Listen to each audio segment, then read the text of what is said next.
You're listening to the Cars of Carlisle podcast, episode 41. Today, Lou Gianacopoulos and Sam Fahringer, two very cool guys that are muscle car millennials. Cars of Carlisle is your favorite internationally downloaded podcast about all things automotive. Darren and his CFC team are ever searching for interesting automotive happenings, real stories about real car people, and fun features to inform and entertain you. Each week, the Cars of Carlisle crew brings you show topics ranging from car shows to team adventures to auto racing weekends to behind-the-scenes human interest stories from car nuts that live across town, across the country, or even across the globe. Come join the road trip. Today, Darren heads to the Hershey, Pennsylvania area to speak with two incredibly talented 20-something car nuts that have a true passion for old-school muscle cars.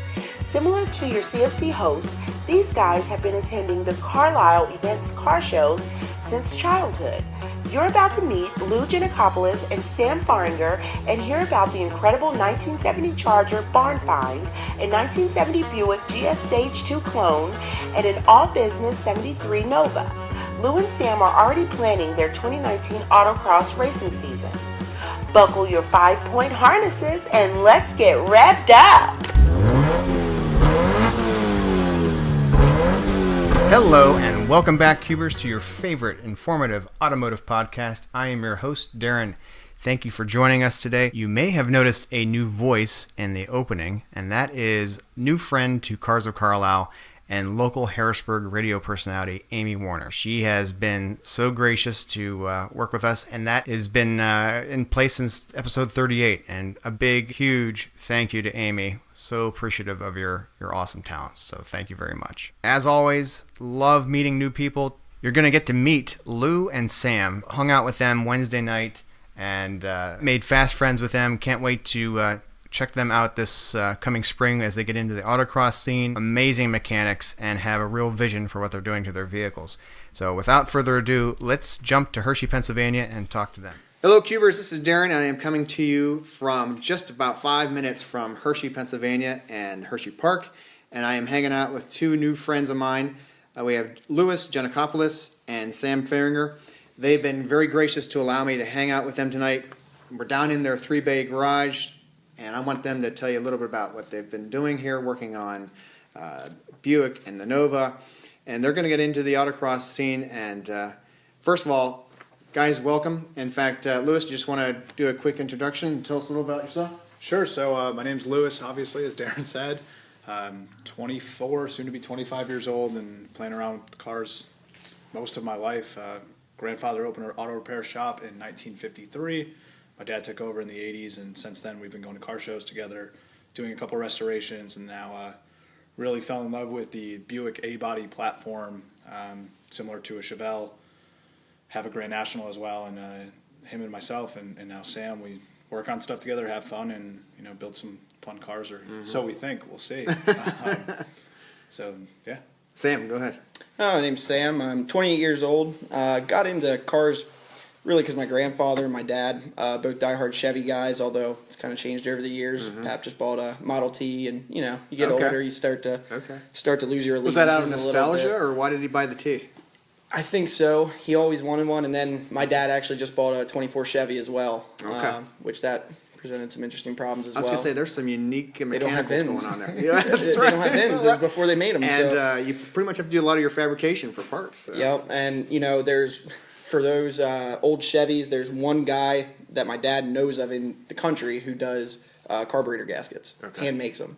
So crazy stuff like that. Grew up, my dad's 69 Camaro, which he's currently building into a pro street car, has been sitting, I remember as a little kid sitting there up on stands. He was always working on it, and it's kind of where it came from. They're big gearheads, so just, trickles down. Well, I have a lot of respect for the fact that you guys, I am just now starting to wrench and Cubers know that I've gotten underneath the BRZ and did the exhaust and stuff, but I have definitely been not exposed to that as much as I'd like. So for those that grew up with it and have been able to pull engine apart and drop a transmission, that kind of thing, I have a lot of respect for that. Well, in the room here we have, of course, the Nova and the Buick. Do you want to talk a little about the Buick? I know you were telling me earlier, Louis, about the color and how Chevy has that name for it and Buick has their own. Sure. So the car that Sam and I went out and bought in last March out of Michigan. It's a 1970 Buick Skylark. Originally, it was a kind of a typical 70s earth tone brown, and it's since been repainted by the previous owner after some new quarters, new front fenders, inner fenders, kind of the whole nine. It's called Aqua Mist for Buick. It's a, depending on the color or time of day, it's a teal, blue, deep color. It's an engaging color. It's, as soon as I walked in the garage, I was like, that is sharp. It fits that car too. It does. Not a lot of cars I think that color would look good on. I completely agree. In fact, really good on that. For fans, I'll make sure to have photos of both the Nova and the Buick on Cars of Carlisle Instagram, so be sure to check that out. Go ahead, I'm sorry. Followed Instagram today. Oh, awesome. Yeah. Thank you. We like that.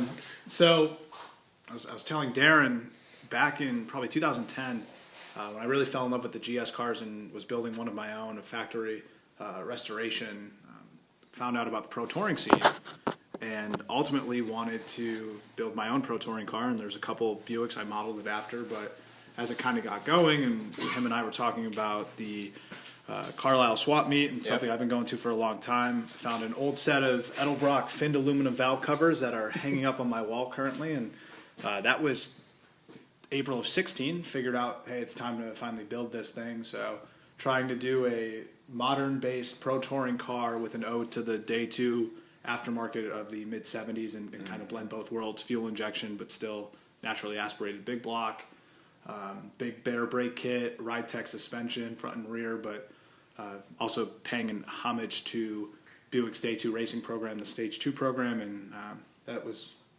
the plan, and here we are almost a year later and getting ready to put the motor into it and drive this thing hopefully this spring. So, and if you would too, Lewis, I liked how when I first got here this evening, you were telling me a little bit about the three personalities, and I thought that was a great way to kind of give life to your car. Sure. So really three goals we want this car to be able to perform. So driving 2 hours to a track, wherever it may be, on the highway at 75 miles an hour, and then being able to kind of beat on it all day and drive it home, first personality. Second, again, that Day 2 program, right, of, hey, this car is 2018, I'm younger, didn't get to grow up in the 70s, but those cars are still as cool today as they were in 1976 with Lakewood traction bars and Holley performance stuff, stickers all over the car on the trunk lid, etc. Kind of the look we're going for. And then, finally, I want it to handle and function like a modern car with quick ratio steering and fuel injection, gauges that tell me how everything's performing, aluminum radiators, that type of stuff, because that's what I grew up wrenching on through my dad's shop, and it has a purpose. That's true. I want to come back to the Buick in a minute. Sam, talk a little bit about the Nova, if you would. Yeah, so it's a 1973 Nova, and it's actually, I'm one of the car guys that most original car guys hate. It has 69 front fenders, 69 front bumper, eyelids, all that fun stuff, 69 hood. It also has 68 doors on it and a 69 tail pan and rear bumper. So it's like Johnny Cash, one piece at a time, kind of. Hey, well, so what you would see if you look at the car, I mean, the side markers have been deleted. Yes. The only way you could tell it's a 73 or 74 is by these rear windows here. It's a slightly different, 68 to 72. Is it the angle of the bezel, or what's the... It has almost like a little hump that comes up from the front. Okay. Comes up like that. That's how you can tell the difference. But the rest of the car, it's really tough to tell. It's kind of fun when, I post a picture of it and guys are like, what is that thing? So I got this from my uncle. He had it for so many years when I was growing up, and he wanted to build it with his sons, and they just never really took an interest in it, and I always did, and I always dreamt one day maybe I'll buy that thing, and I really like that car. And one day he called me and said, hey, the kids don't want it, I got to get rid of it. And I was not financially stable at the time. I was like, God, I would love to buy that car. I just can't do it. And he goes, well, can you do $500 a month? Wow. I said, I'll make it happen. Wow. And so my dad helped me out with it a lot. He's helped me out with a ton on this car, and he helped me out with it, and eventually I bought it and got it up here, and I'm in love with it. And I don't think, I wouldn't want a 73 or 74. They're, in my opinion, ugly. They have the huge bumpers that came with the restrictions of the time. I think they were 5 mile per hour bumpers, so they just protrude. I think they're ugly.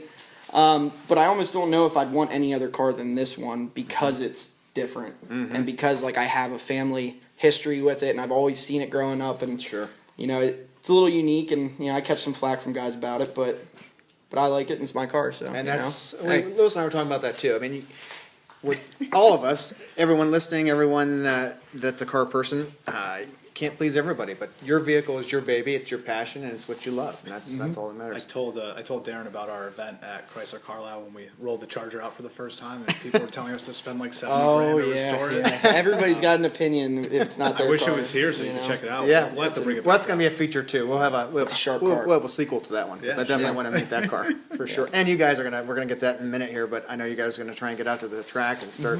Sure. So we'll get into that. Before we leave the Nova for now, tell us a little bit about the mill. Well, it's just it's a small block Chevy, a 350, a 355 technically, turbo 350 trans.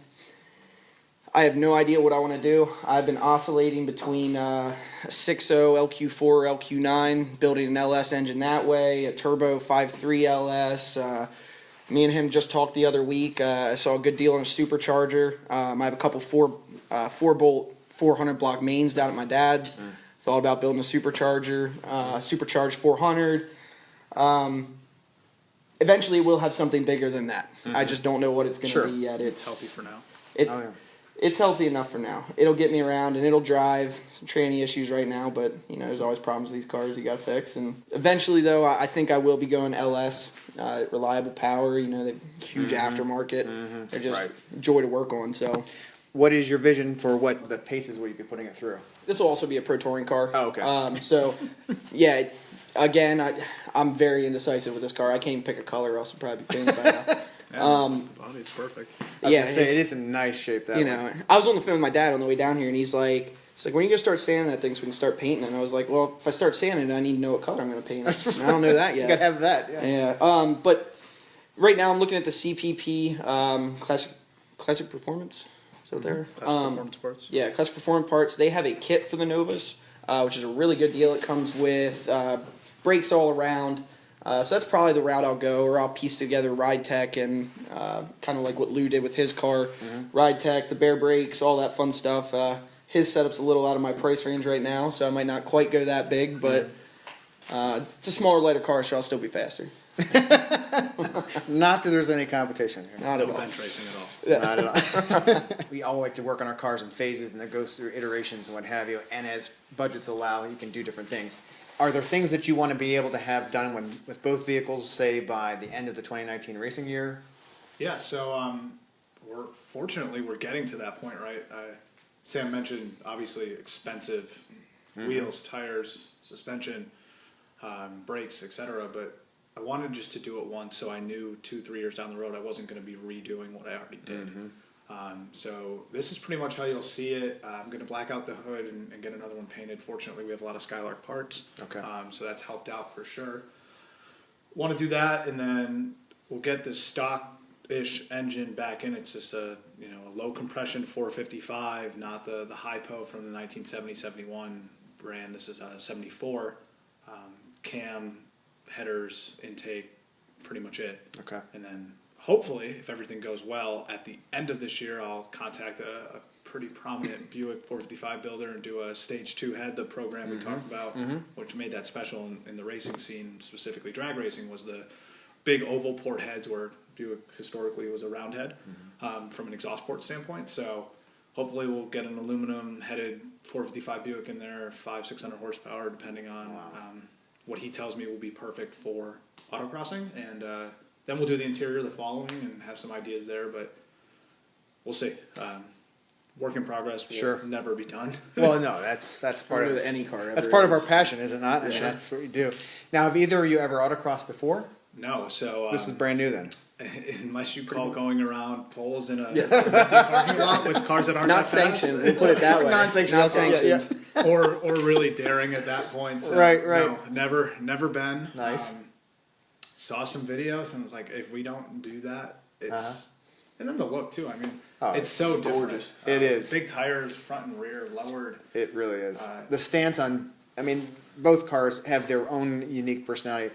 particularly the stance that you're going for here. It shows. Take a quick intermission here just to say thank you to our sponsor, Man Engineering, mann-engineering.com, out of Santa Clara, California. And interestingly enough, Sam actually owns, as one of his daily drivers, a Subaru WRX. So, Sam, I know you're listening. You might want to check them out for some of your aftermarket parts. And anyone else that's a Subaru fan. So let's head back to the 3-bay garage. Sam, what about other cars that you've had in your stable? I know there's the Subaru outside. What are some of the fun toys you've had over your years? I had a lot of quads when I was younger. I think my first car was a 95 Ford Probe GT. Oh, I remember. I love that thing to death. You know, a lot of people... kind of an unfortunate name. Oh, yeah, terrible name.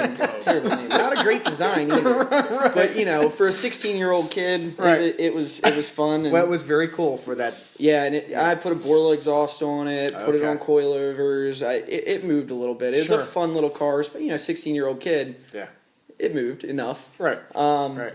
You know, currently I have... too many vehicles. I have another Nova sitting down at my uncle's house, a parts Nova.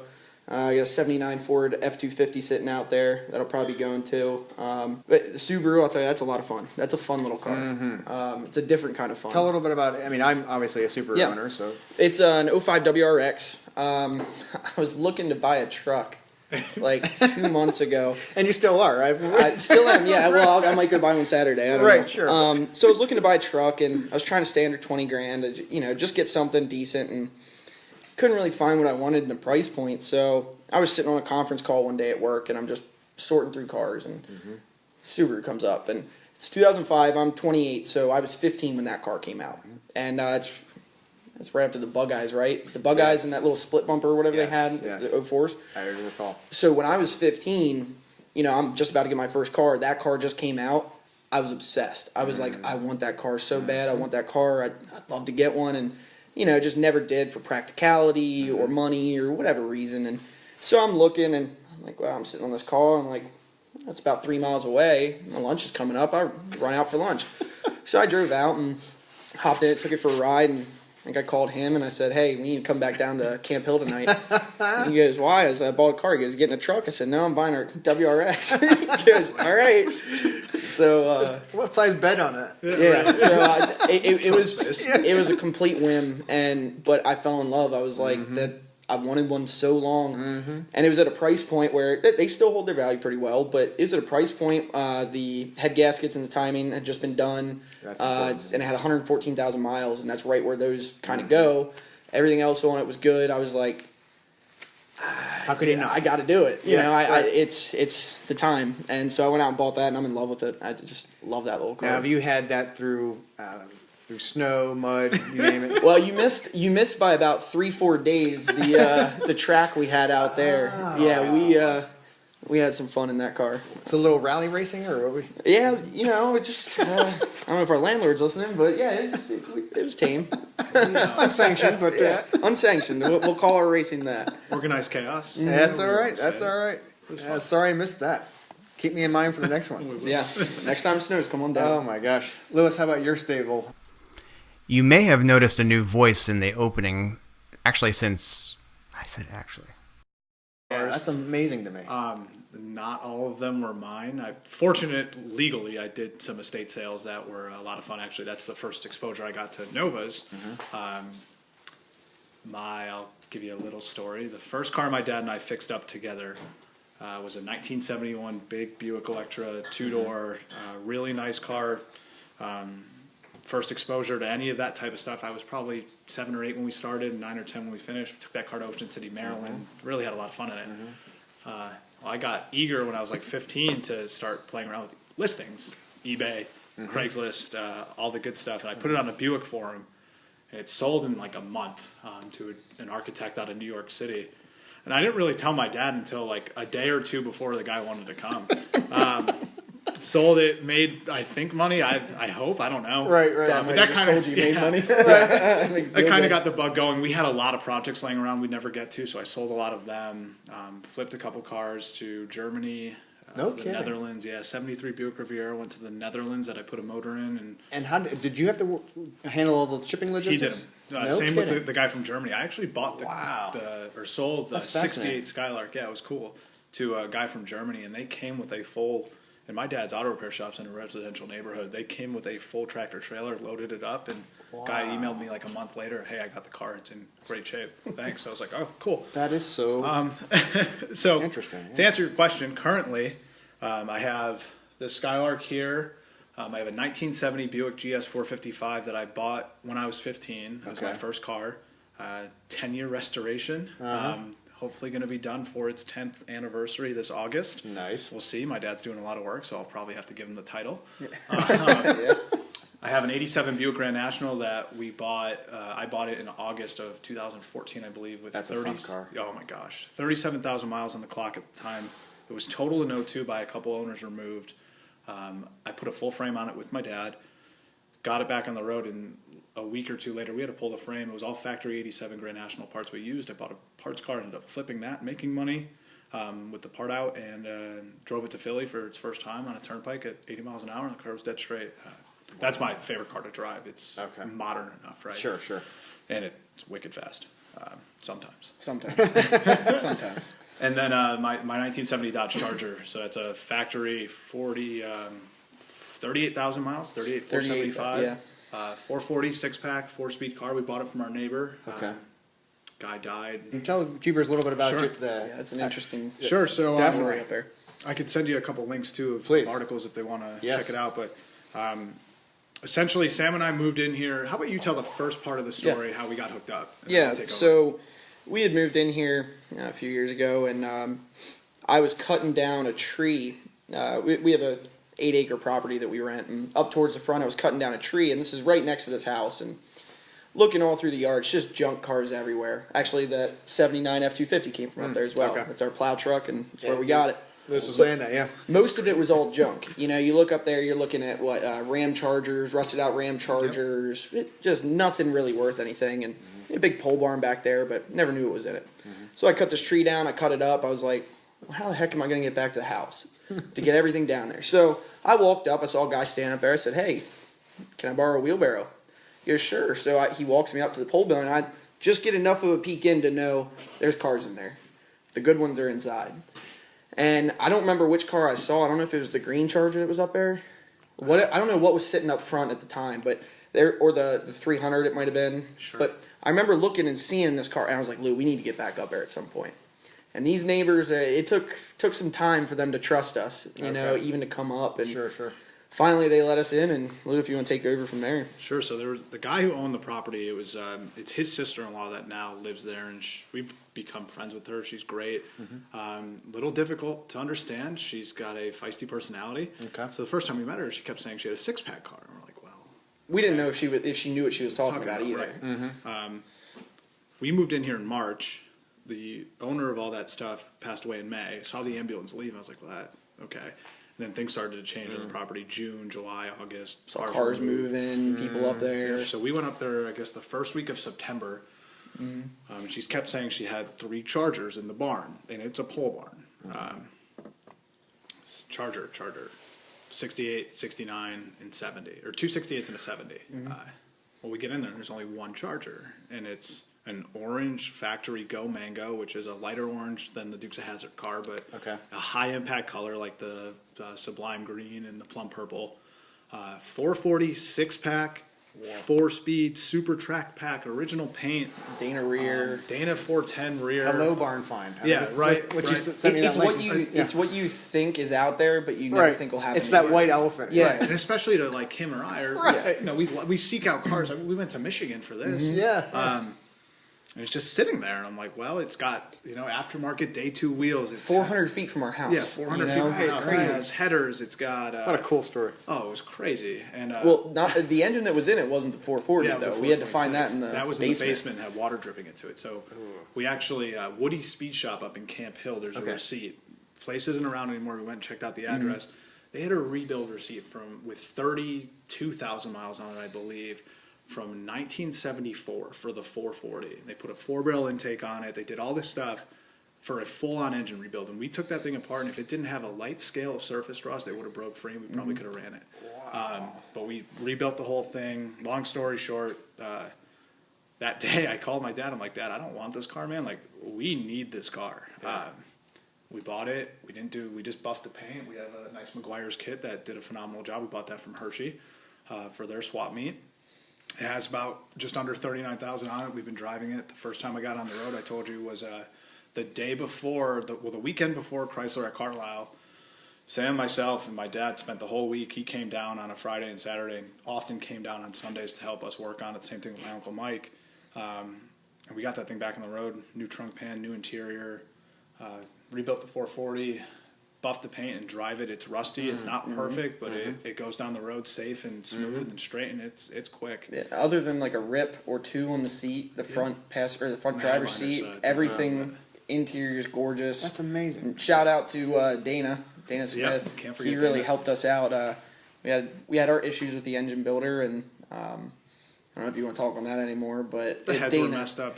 The cam wasn't lubed. Dana Smith is a local guy, and his buddy Mike, they helped out a lot with the car. He was a Mopar guy.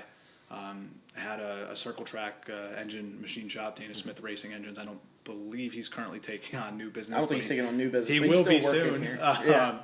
Here. So he was instrumental, and kind of I hate to use the phrase, but it takes a village. Oh, sure. It does, And we were able to show we won second in the barn finds category at Chrysler Carlisle. Congratulations. Yeah, it's a fun car. People like to talk about it.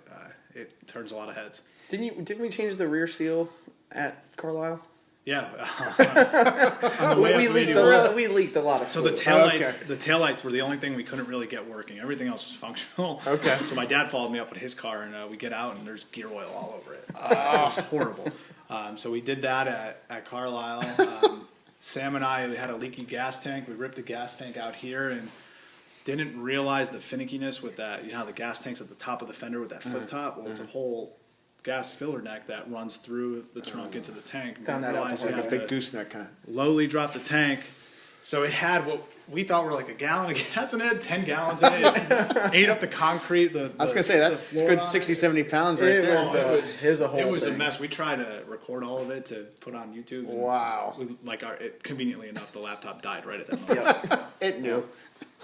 Well, that's actually a really, even unplanned, that's a perfect segue. I know you have some long history with the whole Carlisle Events and going to the shows. Sam, do you have similar stories too? Yes, ever since I was a kid. I mean, my dad, my pap, they're huge car guys. Quick example: my pap has a '34 Ford Coupe, 63 Impala SS. Just bought his Model T. Over the years, he's had countless '60s vets. He right now is a '63 427. Which is a gorgeous car, but he sold a bunch of other cars to get the Impala and some other things. Sure. But my dad, I love a mid-year vet. My dad's a '69 Camaro. So I grew up in Hanover, PA, which is not very far away from Carlisle. I was there so many times as a kid. Okay. As we got older and as my dad got into more stuff, I never really went to Hershey too much. This is more antique cars, but now that they both bought their 20s cars. Now we're hitting Hershey a good bit, but yeah, grew up at Carlisle for spring Carlisle's every year. And we're fortunate to be so close because you guys know as well as I do. People come from all over the country and the world. Oh yeah, for those shows. It's unbelievable. Yeah, we're very lucky to be where we are. Truly, to be able to get there. And Lewis, you've got memories going back. Sure. Yeah. So ever since I remember, my dad and I I was 10, 11, 12 years old, just really, learning specifically with the Buick stuff. Right. And him and I would split rows and just motor down them as fast as we could. And we'd meet up at the end. And one of us would get lost, and we'd call each other and yell at each other, hey, we're supposed to meet here. Walkies, or are you using cell phones? Cell phones, yeah, still. I got to remember, you being young is different than me being young. Right. So it's been a constant thing. I remember going to Hershey when I was 5 or 6, and the one year it was really muddy after flooding. They used to have it where they have the car show now. And my boot fell off, and I was like trapped in mud as a little kid. And that was the same thing at Carlisle. It usually, for whatever reason, for spring Carlisle, it rains the day before the whole thing kicks off. I tell people, or tell the Cuber fans, if you only have come to spring, it does not rain 365 days a year in Carlisle. I mean, the sun does shine. Go to GM Nationals in June, or when the sun does shine. Go to those ones. It's just crazy. We're so fortunate, to your point, right? California's a huge car hub. Places all over the country, but we really have the best of both worlds where all brands are there. Yeah. Muscle cars are so prominent here. You have Yanko and several other aftermarket brands that were, building these things, and they stayed local enough. So it's just a lot of fun, and there's new barn finds and stones unturned every day, and a lot of it shows up there and goes through that avenue. So it's pretty cool. Well, you guys are definitely a bit younger than I am, but I love the fact that you have the passion for the muscle era. You're doing a great work with it. Is there anything else that you'd like to share, or just kind of give you each kind of the final say? So Sam, we'll start with you. Yeah, it's kind of something I've always talked to my friends about, because I've always been into cars, and a lot of my friends haven't, and I think a lot of them are almost a little intimidated by working on a vehicle. It seems really complex. It seems like there's a lot to it. But if you break everything down, I mean, there's only a few things an engine needs. It's, gas, air, and spark. So everything stems from them, and just working back and figuring out those problems is part of what's rewarding about it is, okay, I don't have fuel. Why?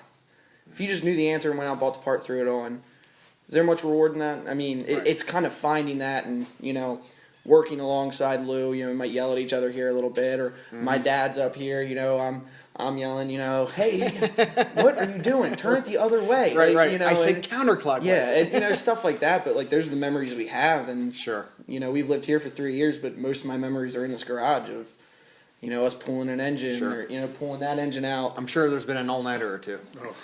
Before Carlisle, when we took the... 2 a.m. Yeah, we were out late. But, yeah, it's just, it's... I feel like anybody can get into it. It's kind of sad that a lot of people our age aren't, especially these cars. I know a lot of guys who are into, Evos and Subarus. And, hey, I am too. I like them. Sure. But, they're beautiful, beautiful cars. And, it's a shame that more people aren't into them, at least our age group. No, I think I have a lot of respect for you guys keeping it going and keeping it alive. In fact, I think there's something about this generation of vehicle that no matter what technology and everything that's happening, there's a mystique to this era, and I'm so glad to see you guys just keeping it alive and the homage and everything. So, Lewis, go ahead. That's a good pass to you. Thanks for giving me some time to think. Yeah, for me, I mean, it's funny this car next year is going to be 50 years old, and that's crazy to me. And to Sam's point at the end, I think social media has done a lot for these older brands specifically. You look at the pro touring scene and the resto mod, and the keeping it original paint cars are the hottest thing in the market right now from a sales perspective. So when I go to a show and you see these types of cars and you see the Model A still in 40s, 50s, whatever it may be, but then you have that influx of newer Subarus and Hondas and the Challenger, Charger, Camaro, Mustang race that manufacturers are now back into from a horsepower perspective.